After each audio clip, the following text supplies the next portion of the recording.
Cordobę zaczynamy na spontanie, ponieważ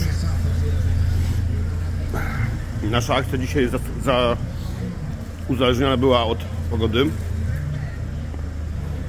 No, skoro w tym momencie właśnie wyszło słońce, to możemy zacząć. Ja chciałem jeszcze przy okazji pokazać taki moment, kiedy hiszpańskie auto desperacko przedziera się przez zakamarki wąskich uliczek kordobańskiego Starego Miasta. No i to będzie jeden z kluczy do obczajenia tego wspaniałego miejsca. Następny zawodnik będzie się przeciskał. To jest absolutnie świetne. Nie wyobrażam sobie mnie z kamperem w takiej sytuacji. Absolutnie genialne. No ale da się. Da się. Słuchajcie, trochę jestem zdetonowany miejscem, w którym zaczynamy, bo tak się ułożyło, nie było takiego scenariusza. Tak po prostu się potoczyły wydarzenia związane z pogodą i rozpoznaniem, które prowadziłem, przygotowując się do materiału o mieście, w którym się znajdujemy, Cordobie. Tak się to wszystko złożyło, że to, co powinno być puentą, a jest to miejsce, w którym się właśnie znajdujemy, czyli Meskita, słynna kordobańska Meskita, czyli największy meczet w Europie. Coś absolutnie nieprawdopodobnego. Jakby trudno mi powiedzieć, jak się czuję, ponieważ ja o tym miejscu bardzo dużo czytałem. Byłem bardzo nastawiony na to, że tutaj jest wspaniale, że no jakby teoretycznie nie jestem zaskoczony. Tylko że w przypadku Meskity teoria i praktykę dzielą chyba największe odległości, jakie w życiu mnie spotkały w odniesieniu do porównywania czegoś opisywanego przez jakiekolwiek medium. No bo ja oczywiście widziałem, przygotowując się do tej wyprawy, mnóstwo zdjęć, filmów. Mogę wam opowiadać z 2 godziny o statystykach tego miejsca. Częściowo zresztą to zrobię. Natomiast wydaje mi się, że tylko taki spacer jaki teraz właśnie odbywamy, pokazujący nieskończoność tego miejsca, tylko on będzie w stanie nieco oddać skalę tego, co tutaj się dzieje, w sensie architektonicznym, w sensie genius loci, w sensie rozmachu, który mieli twórcy tego miejsca. To jest część muzułmańska i w tym miejscu wyburzono kolumnady i wybudowano katolicką katedrę. Tylko bajek polega na tym, że ona pewnie gdyby stała gdzie indziej, robiłaby pewnie jakieś tam niesamowite, niezwykłe wrażenie. Kłopot w tym,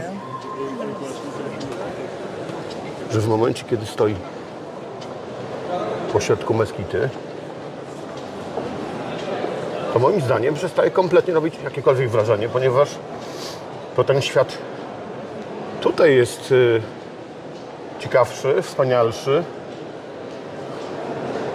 bardziej wciągający, zachwycający i taki właśnie nieogarnialny, nieuchwytny. Trudno go podsumować jednym ujęciem.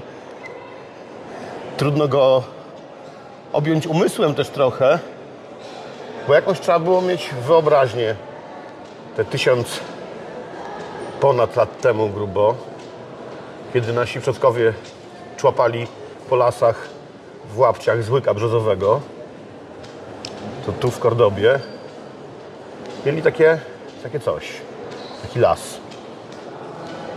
Mieli miejsce spotkań pod dachem, w którym mogła się zmieścić niewyobrażalna liczba ludzi, bo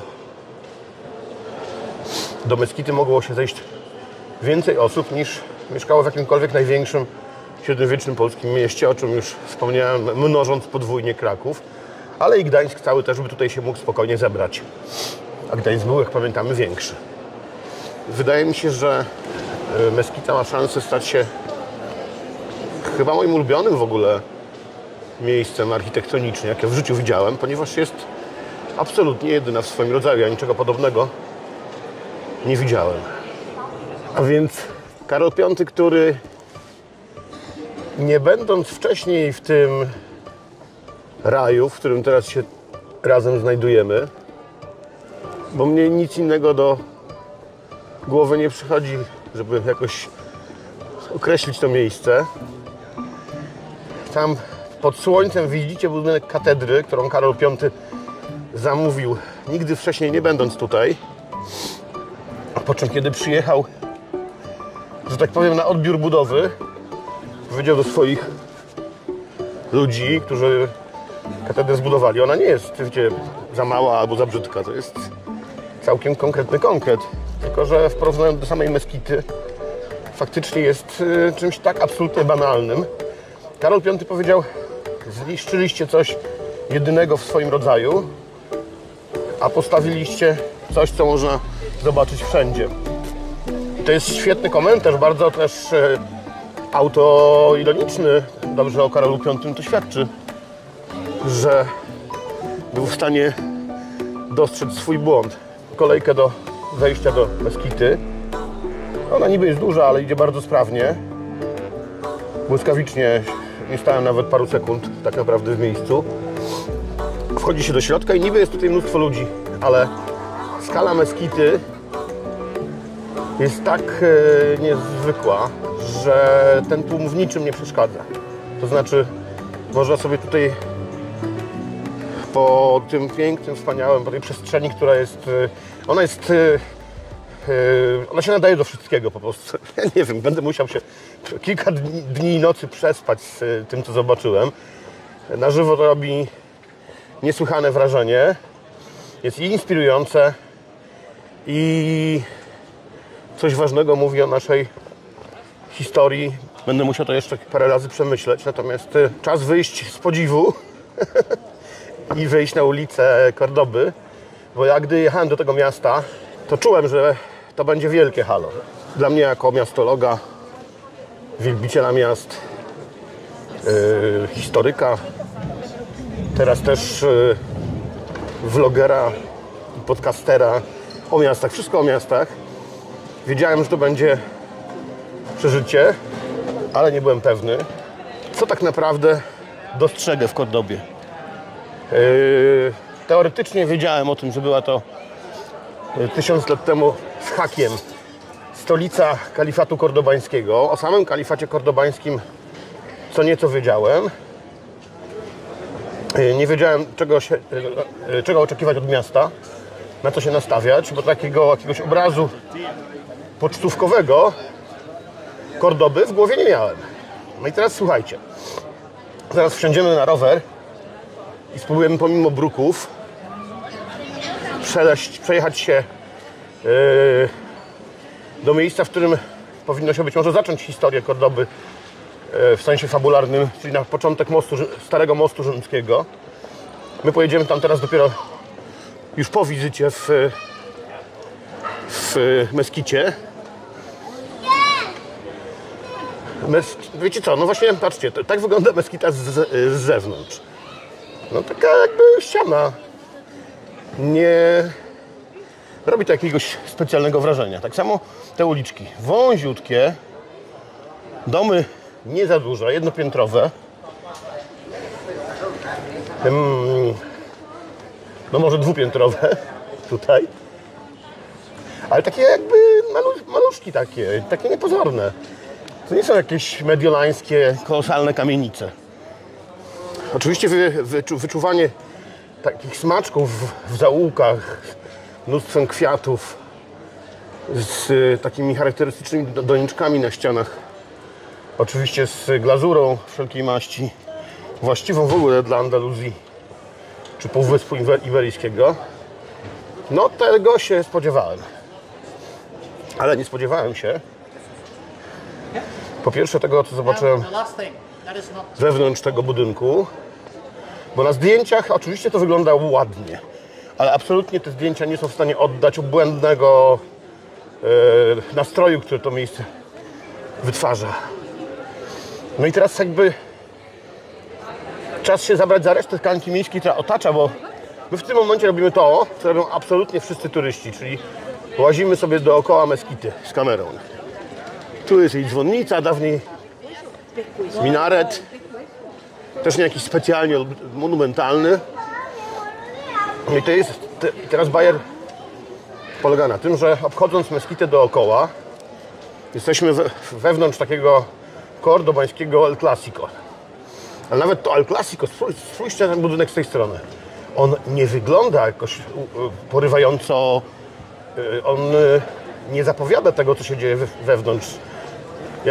Jakby mi ktoś nie pokazał palcem, albo nie byłbym nastawiony na to, że tu będę i go zobaczę, to mógłbym go w ogóle nie zrozumieć, nie dostrzec, nie domyślić się, co jest wewnątrz, że to jest takie ważne, że to jest takie istotne.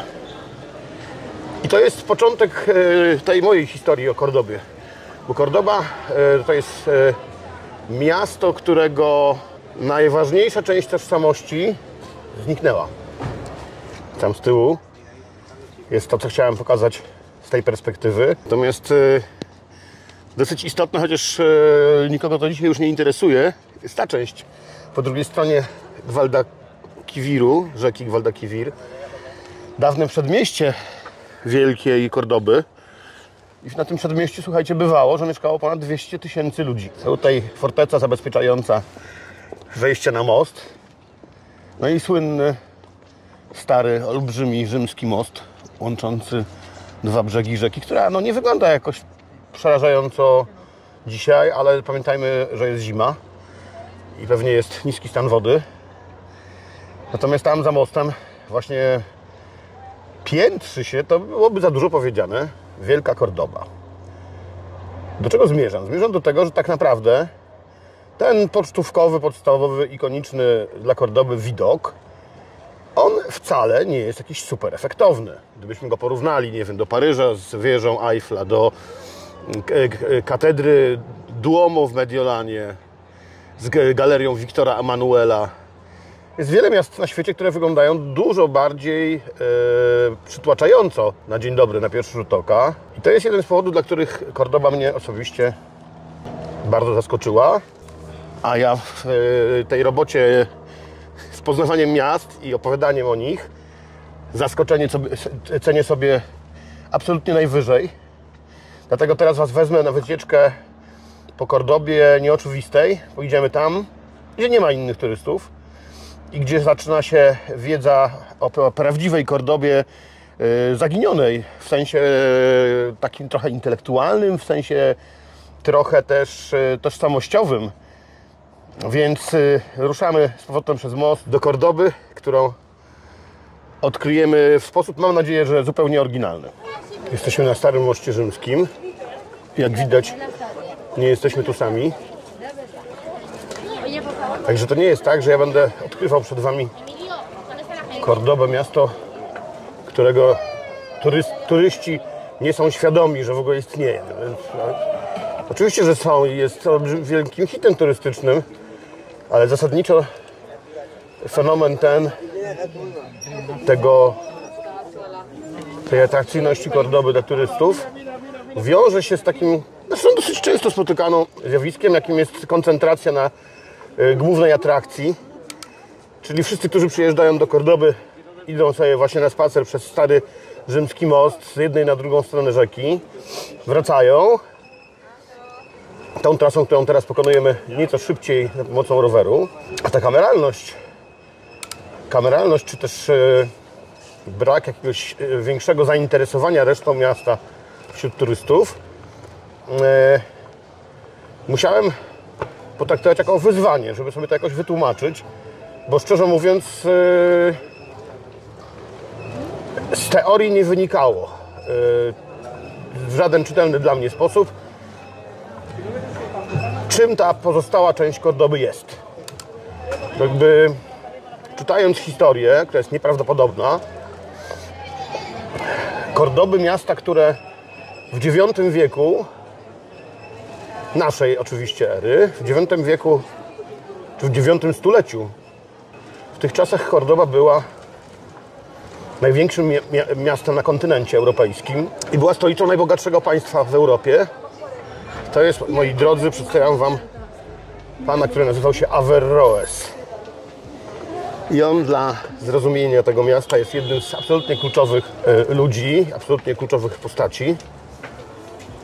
A my teraz sobie pojedziemy trochę podobnie jak w Avis wzdłuż muru obronnego, bo zazwyczaj wytyczenie sobie ścieżki objechania miasta, starej części historycznej wzdłuż murów obronnych, no, w taki prosty sposób porządkuje nasze wyobrażenie tego miasta.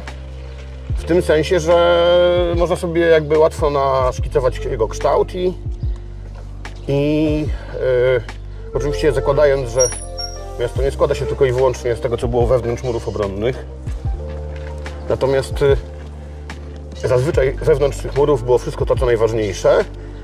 No i wyobraźnia każe nam sobie do tego dołożyć, co mogło być obok tego okolonego murami obronnymi supercentrum. I teraz ja już wiele razy taki zabieg wykonywałem, obchodząc na piechotę czy objeżdżając na rowerze, bo średniowieczne miasta zazwyczaj nie były jakieś kosmicznie wielkie, tak jak Avis. Avis filmowaliśmy objeżdżając dookoła w kilkanaście w gruncie rzeczy minut na rowerze. No, na piechotę to już byłaby wycieczka na parę godzin, bo to było kilka ładnych kilometrów murów. Natomiast zazwyczaj ta linia obrony dłuższa niż te 8 czy 10 kilometrów nie była. No to największe miasta miały takie mury obronne i tyle. No i teraz jadąc sobie wzdłuż murów obronnych Kordoby, zadałem sobie pytanie, ok, no to spróbujmy może objechać cały pierwotny obrys i zobaczymy, bo jakby miałem problem w momencie, kiedy dotarło do mnie, co to znaczy, że tu mieszkało 1 000 000 ludzi w średniowieczu. No, dotarło do mnie, że musimy spróbować to wspólnie ogarnąć jakoś na filmie. A może to nie być takie proste, ponieważ te mury tutaj, za którymi mieści się ta właściwa część miasta, do której za chwilę jeszcze zresztą wrócimy. Nawet nie wiem, czy to za chwilę nie nastąpi tu i teraz, ale najpierw przywitamy się z jeszcze jednym panem, którego właśnie tutaj wypatrzyłem. I on nam będzie bardzo elegancko pomagał w tłumaczeniu, skąd się ta Kordoba gigantyczna w ogóle wzięła. Poznaliśmy już Averroesa. Przedstawiam wam Senekę. To jest Seneca.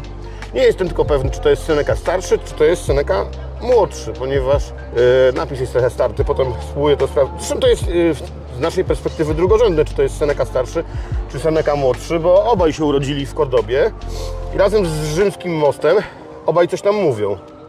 Właśnie do tego pana tutaj jechaliśmy przez wąskie uliczki miasta żydowskiego z kolei. Przed wami Maimonides. Maimonides był największym z żyjących tutaj w żydowskiej części miasta myślicieli wyznających judaizm. No i w ten sposób kolekcjonujemy kolejne składniki, które pozwolą nam za chwilę stworzyć wzór, może nie matematyczny, ale logiczny, na rozwiązanie zagadki Kordoby, miasta, które odniosło sukces, ponieważ było zamieszkane przez różne... To jest w ogóle plac Maimonidesa i przy ulicy Żydowskiej. To tutaj w tle to jest Alcazar, Zamek Królewski.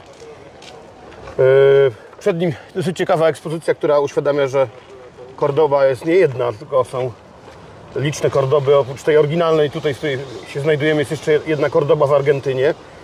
Druga Kordoba w Argentynie, trzecia jest w Wenezueli, czwarta w Meksyku.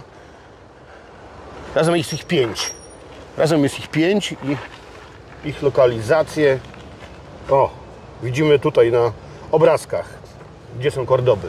No i teraz zacznijmy składać, zacznijmy łączyć kropki. Zaprezentowani przeze mnie panowie, począwszy od Seneki,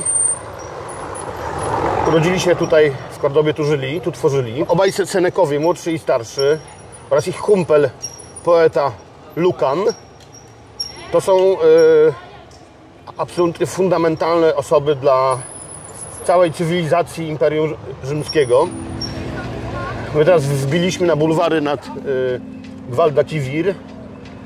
Tutaj mamy sytuację korzystną dla roweru. Jest gładko, więc możemy trochę poopowiadać, kręcąc jednocześnie mastershota oraz pedałując w stronę Kordoby nieoczywistej, tej, która się mieści w obrębie tego, czego zacząłem szukać, ale nie udało mi się znaleźć, bo te mury obronne w pewnym momencie się urywają i straciłem z oczu granicę, gdzie kiedyś ta Kordoba właściwie się kończyła. No mniej więcej widać to po budynkach, gdzie zaczyna się po prostu nowoczesna, współczesna architektura i to coś może już sugerować. Natomiast potem użyłem super broni, jaką jest satelita. I dosyć szybko zauważyłem, że wyraźnie można odróżnić po dachach, gdzie rozciąga się Stare Miasto. Chociaż nurtowało mnie wtedy bez przerwy to pytanie, ale jak? Jak te jednopiętrowe, maksymalnie dwupiętrowe domeczki w tej w gruncie rzeczy kameralnej, mikroskopijnej wręcz starówce, Starym Mieście, jak one mogły pomieścić 1 000 000 mieszkańców? Przecież to jest jakiś absurd, nie? No i jakby nie umiałem sobie tego poukładać w głowie, dopóki nie dojechałem tutaj. A tutaj mamy już do czynienia z Kordobą dla miejscowych. Tutaj turyści już nie docierają. Zaczyna się ta część miasta, w której ludzie żyją tak, jak żyli 1000 lat temu, w sensie zajmują te same pomieszczenia.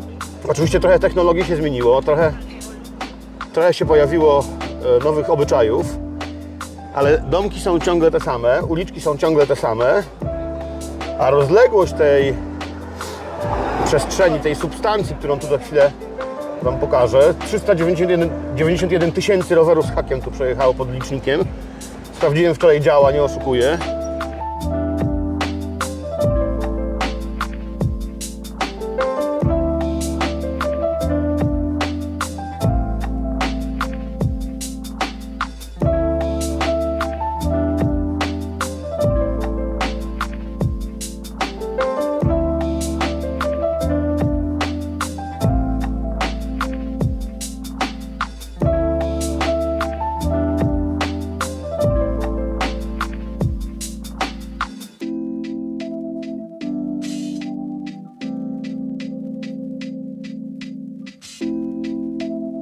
Dobra, udało mi się znaleźć to, czego szukałem. Dojechaliśmy do ruin świątyni rzymskiej, starej. Ten mur tutaj to jej oryginalny fragment. Z tyłu kolumny są już częściowo rekonstruowane z tego, co widziałem. Ale nie z tego powodu tu przyjechaliśmy. Przyjechaliśmy tu z powodu tego, że tutaj znalazłem mapę, która nam pomoże wyjaśnić fenomen tego wszystkiego. No więc kiedy wczoraj się kręciłem tutaj po tej okolicy, trafiłem do takiej dzielnicy, gdzie wykonane zostały za pieniądze Unii Europejskiej, dlatego tutaj są jakoś tam opisane, takie jakieś założenie parkowo, placowo-zabawowe i tak dalej. I tu mnie dopadło, bo zwróćcie uwagę na to, co jest tutaj określone, zaznaczone taką kropkowaną linią. Otóż to jest, moi drodzy, zarys dawnego Circo Romano, czyli cyrku, czegoś takiego jak Circus Maximus w Rzymie. Przy czym tutaj widać, że cała ta dzielnica, ona się mieści wewnątrz fragmentu tylko całego tego budynku cyrku rzymskiego, a pamiętajmy, że takich cyrków nie budowano na przedmieściach, takie cyrki budowano w centrum. I teraz zaczyna powoli oddawać skalę miasta, z którym się mierzymy. To musiało być już w czasach rzymskich ogromne. No i udało się nam spontanicznie, wspólnie, na żywo, bez żadnego udawania, znaleźć kolejny fajny, tym razem rzymski, przynajmniej w tym kawałku, zakamarek zakamarek tego miasta. Oczywiście, skoro klimatyczny, to oczywiście wyposażony w stoliki do siedzenia i plotkowania. Troszeczkę zatrzęsie na kamykach, ale wyjedziemy sobie na słońce, żeby spojrzeć z pewnego dystansu na tą przestrzeń. Stare drzewa. No po prostu jest tutaj piękniaście.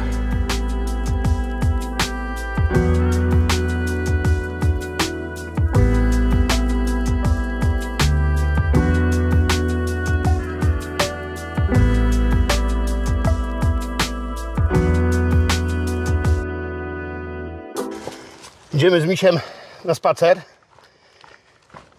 Powiem wam tak, że trochę jestem wyczerpany po tej niedługiej niby akcji w Kordobie, ponieważ jednoczesne prowadzenie roweru, nagrywanie, gadanie, myślenie, żeby się nie zderzyć z jakimś skuterem, próba orientacji w terenie, gdzie się znajdujemy na mapie obcego miasta, to wszystko naraz. Nieźle czeszę głowę, więc teraz postanowiłem zabrać kolegę Misia, który tutaj sobie będzie obwąchiwał elegancko zakamarki takiej kordobańskiej okolicy przedmiejskiej. Dookoła jakieś takie łąki. Nic szczególnego, w sensie dla Misia super rozległa przestrzeń do spacerowania.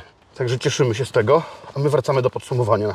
Miś będzie sobie tutaj obwąchiwał i będzie nam towarzyszył. Cofamy się w czasie o ponad 1000 lat. Mamy w Kordobie cywilizację pisma z potężną diasporą żydowską, która, jak wiemy, od zawsze, od wieków specjalizowała się w rejestrach handlowych, księgowości, tworząc bardzo dobre warunki do tego, żeby mógł się rozwijać w danym miejscu biznes. No i teraz wyobraźcie sobie, że władcy arabscy Emiratu, a chwilę później już kalifatu kordobańskiego umieli w wyjątkowo zgrabny sposób dodać 2 do 2, połączyć kilka elementów w jedną wysokojakościową całość, którą był właśnie finalnie kalifat kordobański. Jak łatwo się domyślić, w Damaszku, a później w Bagdadzie rządzili dalej wrogowie Umayyadów, czyli Abbasydzi. No więc kiedy Umayyadzi osiągnęli autentyczną potęgę, jeżeli chodzi o swoje państwo, no to samorzutnie ogłosili się kalifatem i stwierdzili, że są niezależnym, odrębnym imperium islamskim i faktycznie nim byli, ponieważ zachowały się różne archiwa. Ja mogę takim dosyć stanowczym tonem powiedzieć, ile ludzi mieszkało dzięki temu, ile ludzi mieszkało wtedy w Kordobie lub na ile była to faktyczna potęga ekonomiczna, ponieważ zachowały się w archiwach dane dotyczące podatków, które skrupulatnie tutaj liczono. No i rocznie władca kalifatu kordobańskiego zbierał 75 ton złota w podatkach. Dla porównania, w tym samym czasie Kazimierz Wielki zbierał tonę 1. Czyli mieliśmy Al-Andalus, państwo zamieszkane przez ponad 10 milionów ludzi. To była 1/5 całej populacji europejskiej. Milionową stolicę, przebogatą gospodarkę. No i teraz tak naprawdę to już praktycznie wszystko już wiemy. Tę Kordobę, którą ja chcę wam opowiedzieć i pokazać, tworzyli Maimonides i Averroes, czyli żydowski i arabski naukowcy. Ludzie, którzy stworzyli tutaj potężną kulturę, która promieniowała na cały świat, dosłownie cały świat, ponieważ pamiętajmy o tym, że w Kordobie mieszkający tutaj Żydzi tworzyli bardzo silną społeczność handlową. I z historii Radanitów, którą poznaliśmy opowiadając historię Bielska-Białej jeszcze jakiś czas temu. Misiu, proszę za mną, co tak się guzdrasz? Więc to z kalifatu kordobańskiego wyruszyli kiedyś w swoją trasę Radanici, czyli właśnie Żydzi z kalifatu kordobańskiego, którzy wytyczyli szlak łączący bezpośrednio Kordobę ze stolicą Chin. I stale na tej trasie podróżowali, a szlak wiódł m.in. przez Kraków, przez Kijów. No i oni nie mieli sobie równych w tym handlu dalekosiężnym, handlu towarami luksusowymi. Z tego wynikała docelowo potęga Kordoby właśnie. Maimonides i Averroes. Świetne, bardzo dobrze mi się czytało o Averroesie. On w tamtych czasach był jednym z najbardziej utalentowanych, najbardziej wpływowych piewców wiedzy. Był wielbicielem Arystotelesa. Popularyzował jego opracowania, samemu je rozwijając. Dyskutował z najmędrszymi mędrcami tamtych czasów. Twierdził, że człowiek nie posiada duszy indywidualnej, czyli de facto nie zgadzał się z fundamentalnymi założeniami zarówno chrześcijaństwa, jak i islamu. No bo cały islam opiera się przecież na tym założeniu, że po najchętniej bohaterskiej śmierci trafiamy do raju jako męczennicy i tak dalej. No więc Averroes śmiał twierdzić, że człowiek duszy indywidualnej nie posiada. Natomiast my posiadamy jako społeczeństwo, jako ludzie, jako kultura duszę wspólną. I ona jest absolutnie z perspektywy gatunku nieśmiertelna. Zafrapowały mnie jego słowa. Myślałem sobie o takich kategoriach najwyższych właśnie w podobny sposób, ale on to bardzo ładnie ubrał w zdania. Więc ja odnoszę się do miasta, które tutaj zobaczyłem z olbrzymim szacunkiem. Kultura kalifatu kordobańskiego nie miała sobie absolutnie równych w Europie. Musimy mieć świadomość, że rekonkwista tak naprawdę odbyła się z zawiści. Po prostu biedni chrześcijanie spod Pirenejów gapili się ze zdumieniem w bogactwo kalifatu kordobańskiego i też chcieli mieć taki hajs. Więc w momencie, kiedy potomkowie Umayyadów skłócili się, ród wymarł, a ich późniejsi następcy się skłócili, całe to królestwo rozpadło się na mniejsze, no wówczas zawzięci z biedy głównie chrześcijanie zaczęli jedno po drugim te składniki cywilizacji po kalifacie kordobańskim pozostałych. Wszystkie te kawałki zaczęły być po kolei podbijane przez chrześcijan i w końcu udało się Arabów z tego Półwyspu Iberyjskiego całkowicie wypchnąć. Natomiast, i to jest na koniec już taki wniosek finałowy, natomiast oczywiście patrząc na Kordobę dziś i uświadamiając sobie, że mieszka w niej dziś 3 razy mniej ludzi niż w tamtych czasach, to należy zadać sobie pytanie, co poszło nie tak. No więc no coś poszło nie tak, ponieważ żeby tamtą Kordobę dostrzec, to poza samą meskitą, gdzie przepych i atmosfera powalają na kolana, to trzeba bardzo długo szukać tej starej Kordoby, tej stolicy najbogatszego państwa i najbardziej światłej metropolii w ogóle swoich czasów. Trzeba się tutaj naprawdę pomęczyć, żeby na tych ciasnych uliczkach i przy tych malutkich domeczkach ją odnaleźć. Dochodząc już do naszego ruchomego studia, że serdecznie zapraszamy do Kordoby, żeby jak najwięcej